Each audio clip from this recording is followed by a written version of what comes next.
घरेलू टोटके। एक सालन में गलती से ज्यादा नमक डोल जाए तो परेशान न हो, इसमें सिर्फ एक छिला हुआ आलू डाल दें, वो तमाम इजाफी नमक जज्ब कर लेगा। 2. अगर आप यह तसल्ली करना चाहती हैं कि अंडा खराब तो नहीं तो अंडे को ठंडे नमक मिले पानी में डाल दें। अगर वह तैरने लगे तो समझ जाएं कि अंडा खराब है, और अगर डूब जाए तो समझ लें कि अंडा ठीक है। 3. सर दर्द का बेहतरीन इलाज। एक लीमो लें और उससे काटें, फिर उसको अपनी पेशानी पर मिलें, सर दर्द ठीक हो जाएगी।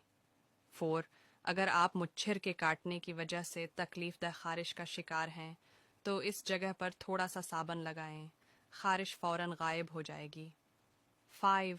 अगर आपके घर में चिवंटियां और काकरोच बहुत ज़्यादा हैं तो इनसे छुटकारा हासिल करने का आसान तरीका ये है कि फर्श पर चाक से लकीर लगा दें, फिर देखें क्या होता है। 6. अंडे को उबालने से पहले अगर पानी में थोड़ा सा नमक मिला लें तो अंडे का छलका का फटता नहीं। 7. खाने से पहले हमेशा थोड़ा सा नमक चखने की आदत डालें, इससे इंसान बहुत से अमराज से महफूज रहता है।